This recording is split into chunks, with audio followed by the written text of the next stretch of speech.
Blank Spaces, Episode 8 of The Girl from Plainville begins in 2014, with Michelle texting her friends about how Conrad is still missing.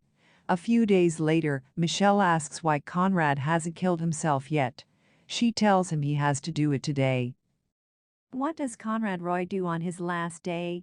Despite Michelle's urging, Conrad keeps putting off taking his life.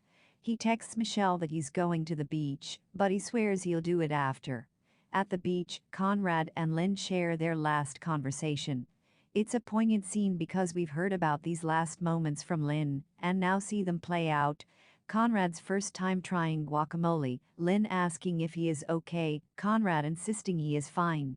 Conrad texts Michelle that he doesn't know how to leave his family. He wants them to know that he loves them.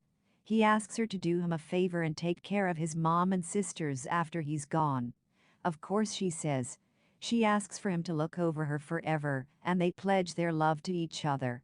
"You're the best thing that ever happened to me," she tells him. Michelle sits alone in her room. Still haven't found him, she texts Natalie and Cassie. "I'm a mess." Conrad enjoys a few last simple pleasures.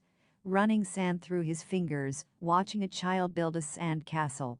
At home, he writes a note for his dad and one for Michelle. With one last look at his mother and sisters, Conrad heads out the door. He texts Michelle as he sits in his car in the Kmart parking lot. Is Michelle Carter found guilty? Michelle did not testify in her case, and now the community waits for the judge's decision regarding the trial. In the bathroom, Michelle runs into Katie Rayburn. She tells the prosecutor she knows she's doing this for Conrad, and she thanks her for caring about him so much. In the courtroom, the judge rules that Michelle is guilty. Does Michelle still see Conrad? The scene cuts to Michelle driving in her car a couple of years later. Almost a college graduate now, she's going home for Christmas. Her mom, dad, and sister hug and greet her. Michelle talks to her mom about life in California. She feels that it's weird to be almost done with college. She says she feels like she had her life figured out up to this point. Now her future feels like a blank slate. That night, she goes to a bar and orders 3 beers and 3 Jell-O shots, claiming to the bartender that her friends are almost there. Across the way, she sees Susie, or someone who looks like her, throwing darts. Conrad suddenly appears beside her. At first, they speak as if they've only had one interaction before, the one on the pier in Florida. They play their word association game. He almost kisses her. But then, the atmosphere around them shifts.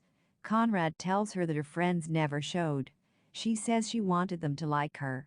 "I know," he says. But they didn't. The bar scene around them stills and quiets. "This hasn't happened before," Michelle says. "'Cause you ruined it." Michelle tells him she always thought she would run into him in a place like this when they were older. And things would have been different. Conrad says she can't keep hiding here. It's not real. But Michelle doesn't care. She wants them to just go to Florida, just be somewhere else. Michelle then becomes angry with him. She tells him she wasn't in the car. It was he who tortured her and said he didn't want help. He gets up to leave, and she pleads with him, "Don't do this." But he walks out of the bar. Why did Michelle Carter want Conrad to die? The next scene either implies that Michelle didn't truly want Conrad to die, or that she has deceived herself into believing that she didn't do anything wrong. Either way, she is full of bitter regret about what happened to Conrad Roy. Michelle goes to the Kmart parking lot. She sees a truck parked there, watches Conrad getting out of the car and coughing. He pulls out his phone to text her, and she yells at him, "You said this is what you wanted." She's angry. She says she didn't think he would actually do it. Conrad. She drops to her knees and sobs, asking him not to listen to her. "Go home. Just go home." But Conrad gets back in the truck. "I don't want to be alone," Michelle says. How does The Girl from Plainville end? In 2019, Gail brings Michelle to a hair appointment. She gets her hair cut in a short bob. After the cut, the hairdresser notices Michelle's picture in the paper and starts to treat her coldly. Michelle's parents drive her to court for her sentencing hearing. Lynn and company sit in the crowd.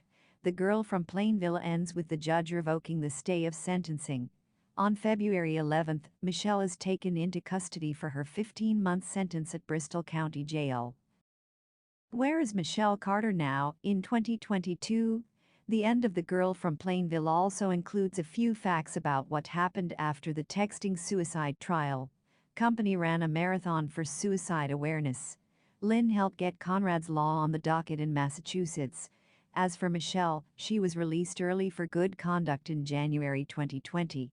For now, she is keeping a low profile and remains on probation until August 2022. The Girl from Plainville finale won't be totally satisfying for those seeking concrete answers about the texting suicide cast, but it well captures the ambiguous nature of these real-life cases. While this adaptation certainly comes with its own bias, it rightly leaves room for many varying interpretations regarding Michelle's character and motivations. The show doesn't wave Michelle's crimes away, nor does it strip her of any sympathetic qualities. By the end of The Girl from Plainville, Michelle Carter comes across as a character of blatant contradictions, reflecting a confused, unstable young woman? Or a malicious, lying attention seeker? That's up to the viewer to decide. In the end, it's hard to say whether The Girl from Plainville was a truly necessary adaptation. It is clear, however, that the series does something to raise awareness for mental health and suicide in a darkly intriguing way.